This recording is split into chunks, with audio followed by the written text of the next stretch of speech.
Good morning. आज हम लोग क्या करेंगे, एक न्यू चैप्टर पढ़ने जा रहे हैं। ठीक है। इस न्यू चैप्टर में आपको क्या होगा, खाने पीने के इतने सारे डिशेस के बारे में पता चलेगा ना कि आपके मुंह में क्या होगा, पानी आ जाएगी, है ना। इसलिए जब ये स्टोरी पढ़ो ना तो उसके पहले खाना पीना अच्छा से खा के बैठना। हाँ, चलो। तो आज हम लोग कौन सा चैप्टर पढ़ने वाले हैं, खान पान की बदलती तस्वीर। इसमें हम लोग ये पढ़ेंगे कि पहले हम लोग की खान पान की कैसा खान पान था और अभी जो बदल गया है परिवेश, तो उसके अनुसार हम लोग का खान पान अब कैसा हो गया है। अलग अलग स्टेट की खान पान कैसे अलग अलग हो जाता है, इसी के बारे में हम लोग इस चैप्टर में पढ़ने वाले हैं। ठीक है। तो खान पान की बदलती तस्वीर शीर्षक कहानी के शीर्षक पाठ के लेखक कौन है, प्रयाग शुक्ल है। ठीक है। आपसे पूछे कोई कि खान पान की बदलती तस्वीर के लेखक कौन है, तो आप बोलोगे प्रयाग शुक्ल। और इससे पहले आपने डायरी लेखन पढ़ा, किसी कहानी पढ़ा, निबंध कहानी पढ़ा, लेकिन आप आज जो ये चैप्टर पढ़ने जा रहे हो वो हिंदी की कौन सी विद्या है, तो आप बोलोगे ये निबंध है। आप ये जो चैप्टर पढ़ने जा रहे हो वो निबंध है। जब हम लोग किसी के बारे में, किसी एक टॉपिक के बारे में आपको कैसे निबंध या ऐसे लिखने आता ना, तो आप उसके बारे में लिखते हो ना।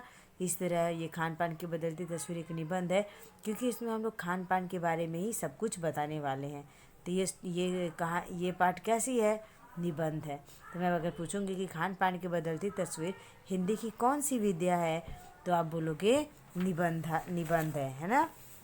जिस तरह कोई, जैसे इससे पहले आपने पढ़ा था कि संस्मरण, जो कि जब कोई अपनी स्टोरी बताए तो उसको क्या बोलते हैं, संस्मरण बोलते हैं, है ना।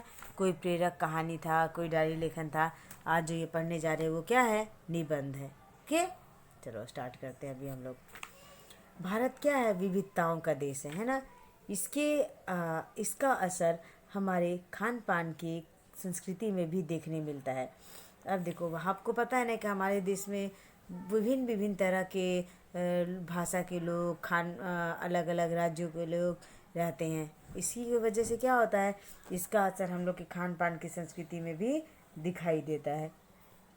पर इसमें पहले से कुछ बदलाव आए हैं।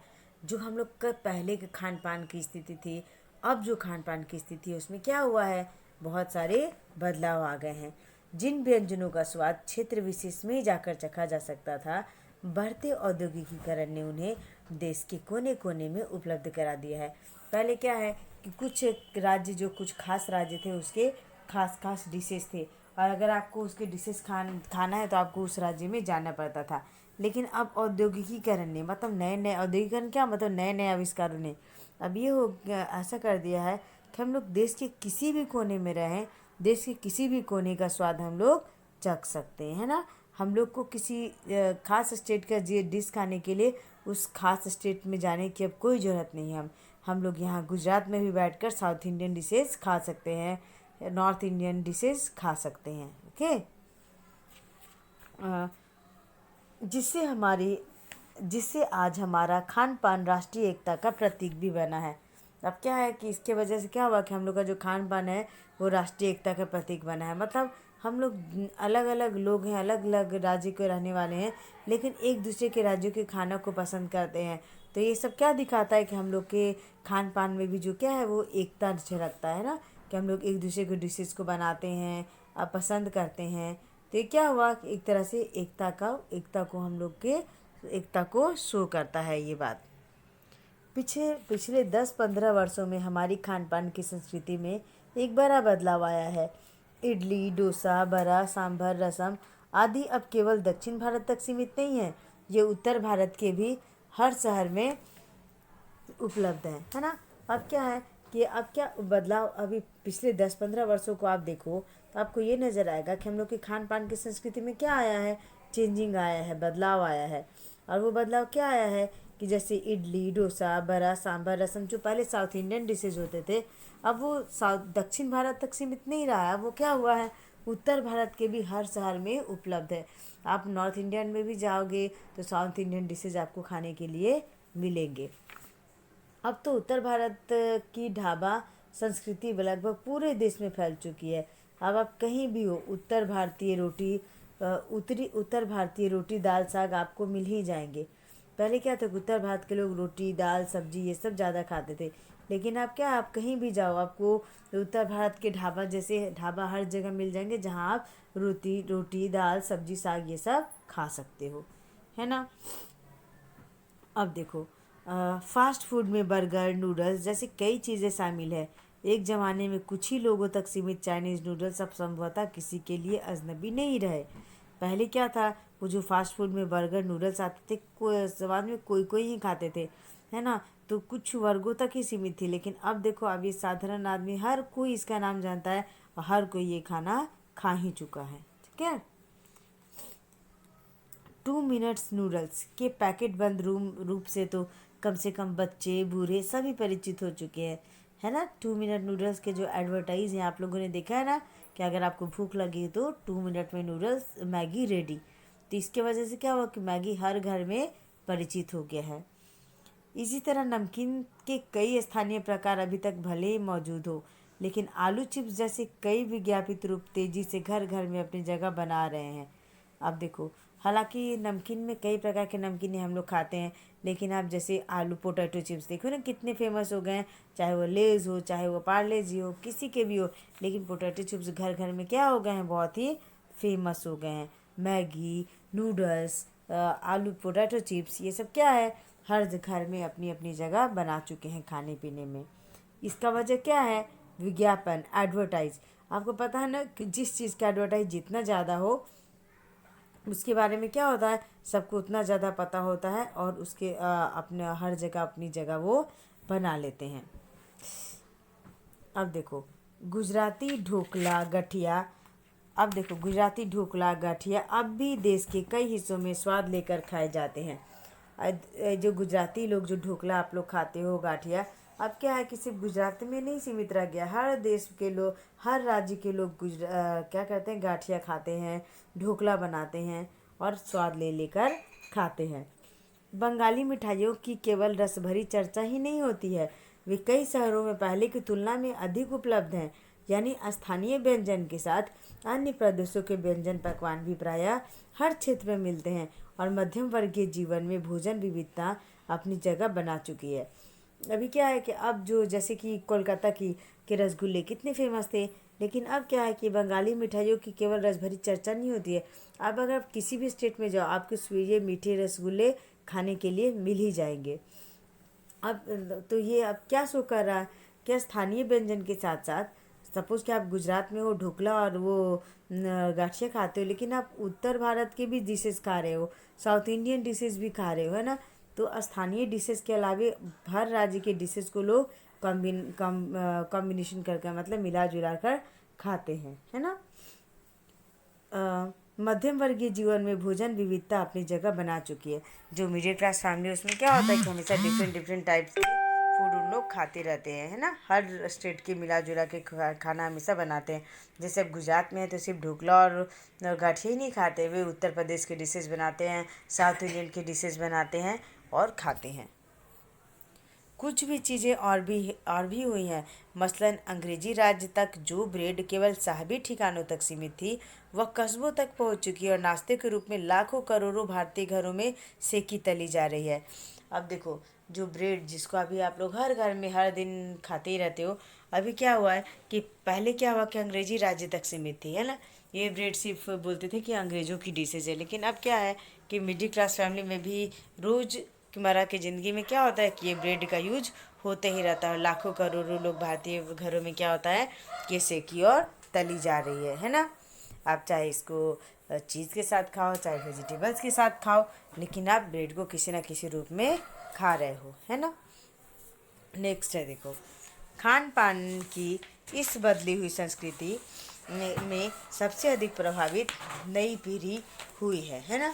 अभी जो खान पान की जो तस्वीरें बदली हुई है, उससे सबसे ज़्यादा प्रभावित कौन हुई है, नई पीढ़ी के लोग हुए हैं, जो पहले के स्थानीय व्यंजनों के बारे में बहुत कम जानती है, पर कई प्रकार के नए व्यंजनों के बारे में बहुत कुछ जानती है। अब क्या हुआ, जो नए जनरेशन उसमें अंतर क्या आया है कि भले अपने लोकल डिशेज स्थानीय डिशेज के बारे में ना जाने, लेकिन जो जिसके बहुत सारे व्यंजन जिसको चर्चित में हो, जो विज्ञापन में आए हो, वो सब के बारे में वो बहुत ज़्यादा जानती हैं, है ना। स्थानीय व्यंजन भी तो अब घटकर कुछ ही चीज़ों तक सीमित रह गई है। अब क्या हुआ कि स्थानीय व्यंजन क्या है कि कुछ चीज़ों तक ही सीमित रहेगी। जैसे मुंबई की पाव भाजी और दिल्ली के छोले कुलचे की दुनिया पहले की तुलना में बड़ी ज़रूर है, पर अन्य स्थानीय व्यंजनों की दुनिया में छोटी हो गई है। देखो, मुंबई का पाव भाजी पहले कहा जाता था, अब हर घर में पाव भाजी बन रहा है, सब घरों में भी पाव भाजी बना के खा रहे हैं।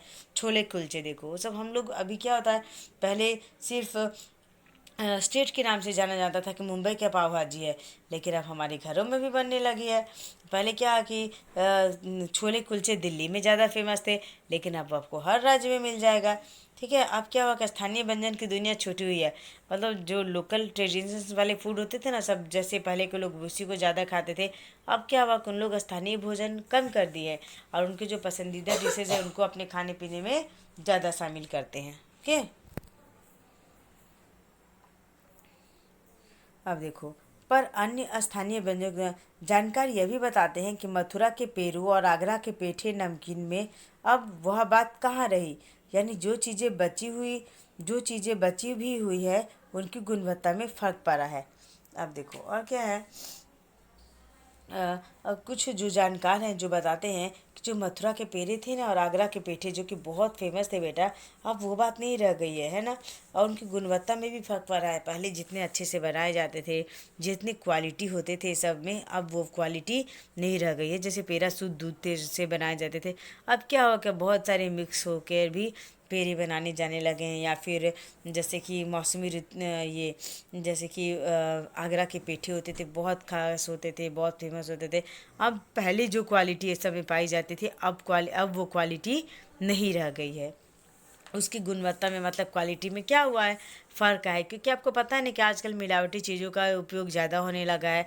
तो अब क्या होता है कि खान पान में वो गुणवत्ता यानी क्वालिटी नहीं रह गई है जो पहले होती थी। ओके, अब देखो, फिर मौसम और ऋतुओं के अनुसार फल और खाद्यान्नों में से जो व्यंजन और पकवान बना करते थे, उन्हें बनाने की फुर्सत भी अब कितने लोगों को रह गई है। अब गृहिणियाँ या कामकाजी महिलाओं के लिए खरबूजों के बीजों को सुखाना, छिलना और उनसे व्यंजन तैयार करना असंभव सा है। पहले क्या होता था कि महिलाएं घर में रहती थी, तो ऋतु के अनुसार हमेशा क्या करती थी, खान पान बनाती रहती थी।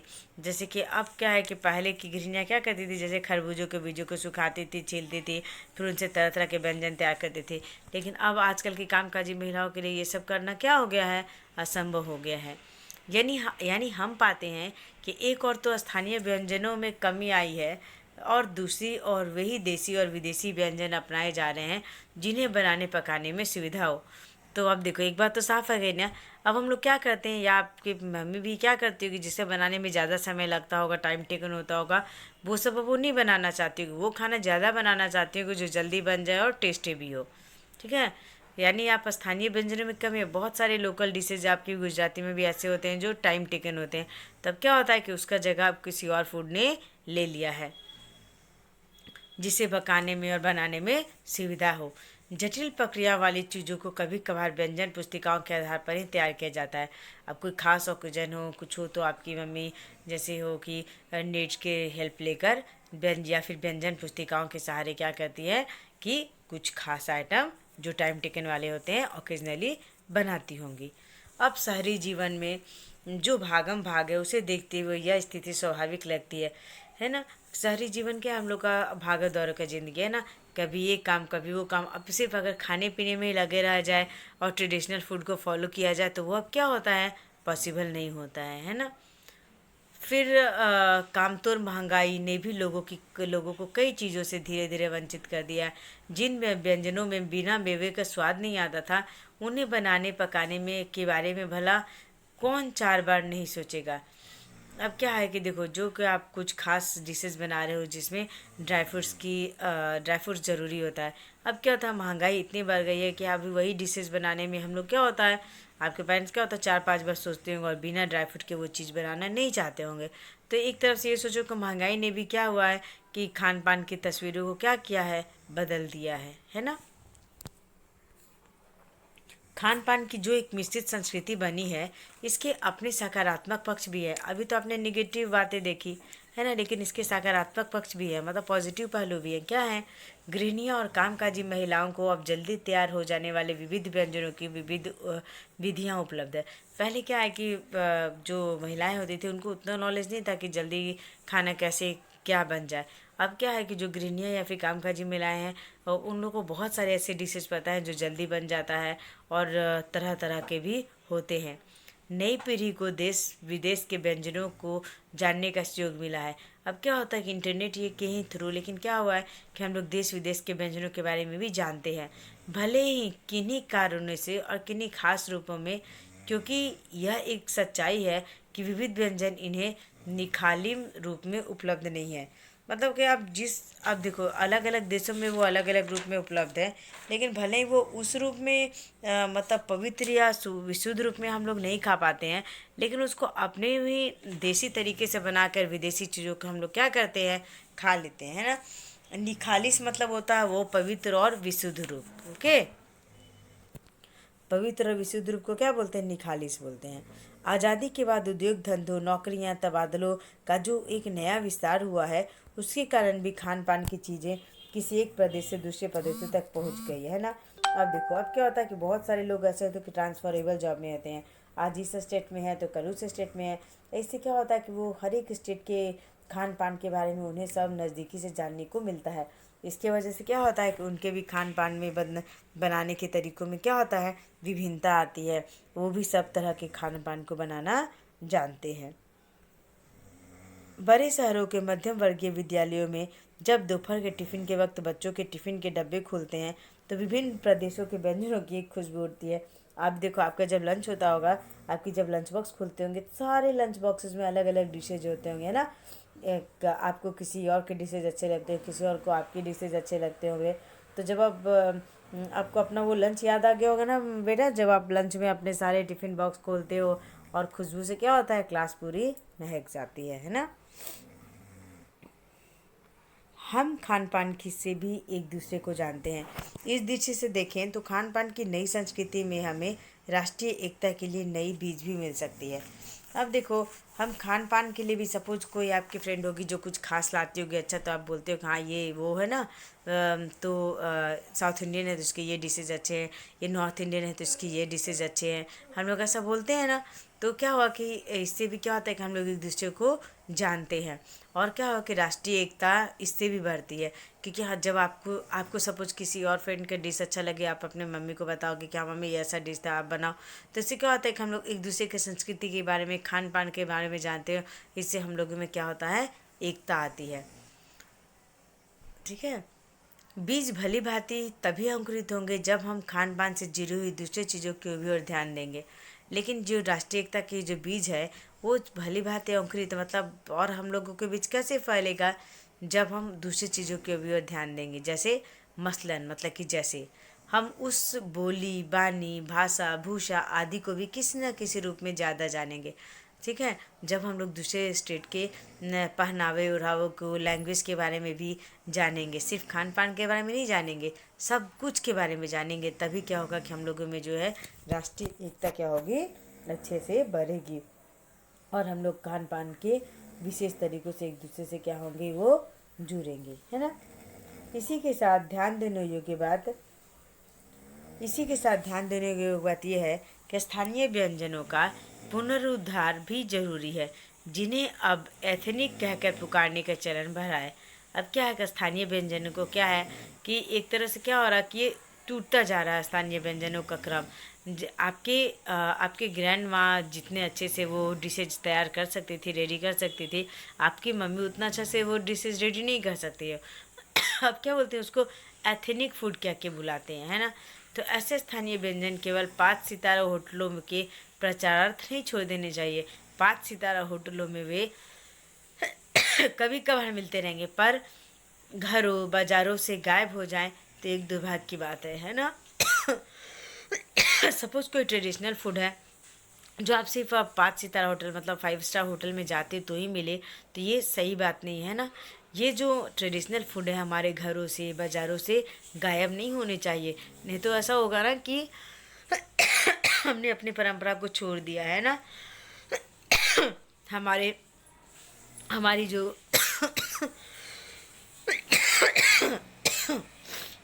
हमारी जो लोकल डिशेज है, जो ट्रेडिशनल फूड है, उसको हम लोगों को छोड़ना नहीं है, उसको कंटिन्यू करना है कभी कभार ही, लेकिन बनते रहने चाहिए, ताकि हम बच्चों को, आप बच्चों को, पेरेंट्स को ट्रेडिशनल फूड के बारे में जानकारी हो, नॉलेज हो, है ना। इसमें लेखक का यही कहने का मतलब है कि इसकी 5 स्टार होटल में जाके हम लोग ऑर्डर करें, सिर्फ तभी हम लोगों को वो डिशेज मिल रहे हैं, तो इतना ही दूर तक सीमित नहीं रहना चाहिए। ये जो ट्रेडिशनल फूड है वो क्या होना चाहिए, घरों में भी कभी कभी बनने चाहिए, बाज़ारों में भी मिलने चाहिए, गायब नहीं हो जाने चाहिए। अगर ऐसा होगा तो क्या होगा, ये तो दुर्भाग्य की बात होगी ना, कि हमारे जो ट्रेडिशनल फूड थे उसको बनाना हम लोग भूल गए। अच्छी तरह बनी बनाई गई पूरियाँ, कचौरियाँ, जलेबियाँ अब बाज़ारों से गायब हो रही हैं। आपको पता है, पूरियाँ, कचौरी, जलेबी पहले बहुत खाते थे सब। अब आप मार्केट में जाओगे तो आपको कचौरी जलेबी नहीं मिलेगी, है ना। फाफड़ा जलेबी खाओगे लेकिन कचौरी जलेबी नहीं मिलेगी। मौसमी सब्जियों से भरे हुए समोसे भी अब कहाँ मिलते हैं, है ना। जब जो समोसा का जो टेस्ट आप नॉर्थ इंडिया में देखोगे, वो अब इधर कहीं आपको नहीं मिलेंगे। उत्तर भारत में उपलब्ध व्यंजनों की भी दुर्गति हो रही है। जो नॉर्थ इंडियन में जो फूड खाए जाते थे ना, वो भी धीरे धीरे बंद होने लगे हैं। सब क्या है कि फास्ट फूड पे ज़्यादा ध्यान देने लग गए हैं। अचरज नहीं कि पहले उत्तर भारत की जो चीज़ें गली मोहल्ले की दुकानों में आम हुआ करती थी, उन्हें अब खास दुकानों में तलाशा जाता है। पहले जो डिशेस थी ना बेटा, वो ढाबे पे या रास्ते में ठेले पे मिल जाए। अब क्या होता है कि उसी डिशेस को ढूंढने के लिए हमें क्या होता है, खास दुकान तलाशने पड़ते हैं। और यह भी करवा सच है कि कई स्थानीय व्यंजनों को हमने तथाकथित आधुनिकता के चलते क्या किया है, छोड़ दिया है। और भी बहुत सारे ऐसे ट्रेडिशनल फूड हैं जिसको हमने आधुनिक मतलब ये पुराने डिशेज हैं तो कह कर छोड़ दिया, और आधुनिक डिशेज को ज़्यादा अपना लिया है। और पश्चिम की नकल में बहुत सी ऐसी चीज़ें अपना ली है जो स्वाद और सरसता के मामले में भी हमारे बहुत अनुकूल नहीं है। और क्या है कि खान पान की मिश्रित या देखो, और भी क्या है कि आधुनिकता के चलते हम लोगों ने क्या किया, पश्चिमी की नकल करके बहुत सारी ऐसी चीज़ें भी ले ली है जो स्वाद और स्वास्थ्य के लिए हम लोगों के लिए सही नहीं है। फिर भी हम लोग क्या है, आधुनिक बनने के चक्कर में क्या करते हैं, हम लोग खा लेते हैं, जबकि वो हम लोग के लिए ज़्यादा हेल्दी नहीं होते हैं। हो यह भी रहा है कि खान पान के मिश्रित संस्कृति में हमें कई बार चीज़ों का असली और अलग स्वाद नहीं ले पा रहे हैं। क्या हुआ कि खान पान का जो ऐसा मिश्रित संस्कृति, मतलब जो पूरी संस्कृति मिल गई है ना हर स्टेट की, तो उसके वजह से क्या होता है कि हम लोग चीज़ों का असली स्वाद नहीं ले पाते हैं। अक्सर प्रीतिभोजों और पार्टियों अक्सर प्रीति भोजों और पार्टियों में क्या होता है, एक साथ ढेरों चीज़ें रखी जाती हैं, और इसका स्वाद गडमड होता है ना। और देखो अब क्या होता है कि गड़बड़ मतलब अव्यवस्थित रूप से मिला हुआ, ठीक है। गड़बड़ मतलब अव्यवस्थित रूप से।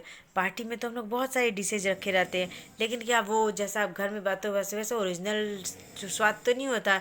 वो क्या होता है, बहुत सारे अव्यवस्थित होते हैं, कोई किसी का स्वाद कैसा होता है, किसी का स्वाद कैसा होता है ना। अब देखो, खान पान की मिश्रित या विविध संस्कृति हमें कुछ चीज़ें चुनने का अवसर देती है। देखो, हम खान पान की मिश्रित संस्कृति, हम लोग क्या होता है कि हम लोग अपने पसंद के खाने को चुने, ये हम लोगों को अवसर देती है।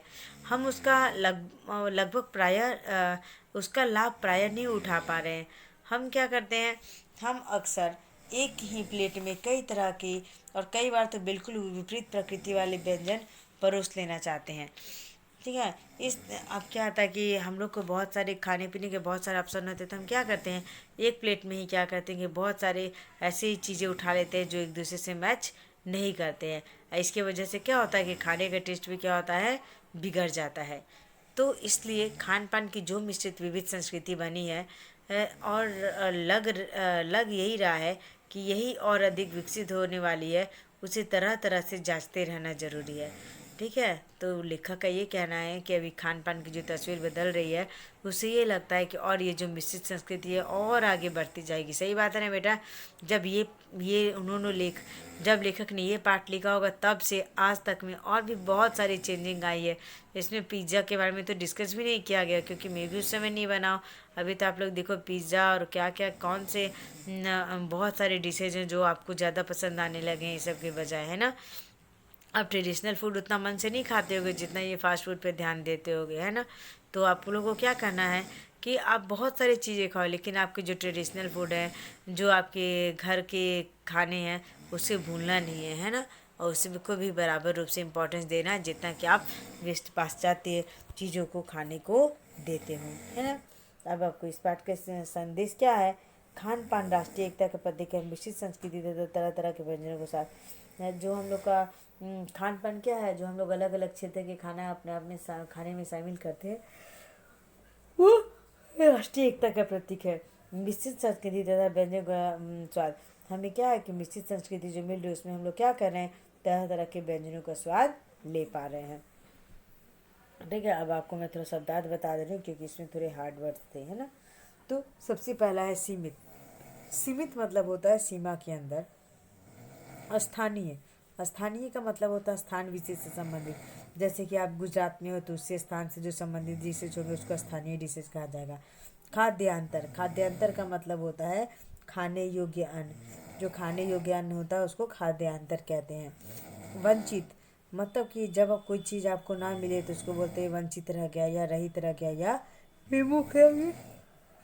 सुयोग, सुयोग का अर्थ होता है अच्छा अवसर। जब आपको कुछ अच्छा अवसर मिले तो क्या बोलते हैं कि ये सुयोग है। प्रचारार्थ मतलब प्रचार के अर्थ में जब किसी चीज़ का एडवर्टाइज करते हैं ना हम लोग तो उसको प्रचारार्थ बोलते हैं। अनुकूल मतलब मेल रखने वाला। अनुकूल मतलब क्या होता है, मेल रखने वाला, है ना। माफिक मतलब किसी से जो मेल रखने वाला हो उसको क्या बोलते हैं, अनुकूल बोलते हैं, है ना। फिर हो गया आपका गार्ड मार्ड मतलब अव्यवस्थित रूप से मिला हुआ। अव्यवस्थित रूप से क्या हुआ, मिला हुआ को क्या बोलते हैं, गार्ड मार्ड बोलते हैं, है ना। फिर क्या होगा तथा कथित। तथा तथा कथित का मतलब होता है क्या होता है, इस नाम से प्रसिद्ध हो जो जिसका होना संदिग्ध हो, है ना। तथा कथित मतलब क्या, जो इस नाम से प्रसिद्ध हो परंतु जिसका होना संदिग्ध हो। आप जिसको जानते तो हो लेकिन वो आपको मिल रहा है कि नहीं मिल रहा है इसमें आपको डाउट हो। फिर नेक्स्ट है आपका उपलब्ध होना। उपलब्ध होना का मतलब होता है प्राप्त होना, मिलना। हाँ। फिर होता है विविधता मतलब कई प्रकार के होने का भाव। जब आपको बहुत तरह की चीज़ें एक साथ मिले तो उसको क्या बोलते हैं, विविधता। जैसे भारत विविधताओं का देश है मतलब यहाँ पे क्या होता है कई देश, कई वेशभूषा भाषा भाषी वाले लोग रहते हैं तो उसको क्या बोलते हैं, भारत विविधताओं का देश है। नेक्स्ट है जटिल। जटिल का अर्थ होता है पेचीदा या कठिन। सकारात्मक, सकारात्मक का अर्थ होता है सहमति या सूचक, है ना। इसमें सकारात्मक मतलब होता है सहमति या सूचक। इसमें जब आप किसी बात के लिए हामी भरते हो, हाँ बोलते हो, उसको क्या बोलते हैं, सकारात्मक बोलते हैं। फिर है निखालिस। निखालिस का मतलब होता है पवित्र विशुद्ध। मतलब कोई चीज़ जब हमें हम निखालिस रूप में नहीं मिलती मतलब भले ही शुद्ध रूप में ना मिले लेकिन हम लोग खा लेते हैं। दुर्भाग्य का मतलब होता है बदकिस्मती। प्रीतिभोज का मतलब दावत। जो आप पार्टी अटेंड करते हो ना उसको हिंदी में प्रीतिभोज बोलते हैं या दावत बोलते हैं। विज्ञापित मतलब सूचित किया गया, जिसका हम बार बार एडवर्टाइज करते हैं ना, जैसे मैगी का, चिप्स का, उसको विज्ञापित मतलब जो एडवर्टाइज किया गया हो उसको बोलते हैं विज्ञापित। मसलन मतलब उदाहरण के रूप में। भागम भाग मतलब दौड़ धूप। भली भांति मतलब पूर्ण रूप से। और क्या हो गया, दुर्गति मतलब दुर्दशा या बुरी दशा। जब कोई की स्थिति खराब होगी तो बहुत दुर्गति हो गई उसको दुर्दशा या बुरी दशा बोलते हैं। सरसता मतलब मधुरता। जिसमें बहुत सरसता है मतलब क्या है, बहुत ही मधुरता है, ये बहुत ही मधुर गाता है ऐसे बोलते हैं ना, सरस है, अच्छा है, ऐसा तो उसको मधुरता बोलते हैं, है ना। अभी देखो बेटा, आप मैंने आपको सारा चैप्टर पढ़ा है। इस पाठ से आपको क्या सीख मिली कि आप क्या करो कि भाई ट्रेडिशनल फूड ना कम खाओ, लेकिन क्या करना है कि वेस्टर्न फूड को भी उतना ज़्यादा ध्यान नहीं देना है। हम लोग की जो ट्रेडिशनल फूड है उसको भी हम लोग को क्या करना है, कंटिन्यू करना है ताकि हम लोग का जो जनरेशन है वो उसको भूले नहीं, है ना, और कंटिन्यू रखना है ना। देखो इसके और ये क्या है, कहानी का ये एक निबंध टाइप है। क्या है ये? निबंध है। आप ये बिल्कुल भी मत भूलना। और इसके लेखक और ये क्या है, जब किसी के जैसे आप कोई निबंध लिखते हो तो किसी एक के बारे में सब कुछ बताते जाते हो। इसमें हम लोगों ने क्या, लेखक ने क्या बताया, सिर्फ खान पान की जो तस्वीर बदल रही है उसके बारे में ही बताया है ना, तो इसको ही निबंधात्मक बोलते हैं। ओके बेटा, चलो अभी मैं अब रखती हूँ। नेक्स्ट क्लास में हम लोग इसके एक्सरसाइज को एक्सप्लेन करेंगे। ओके बेटा।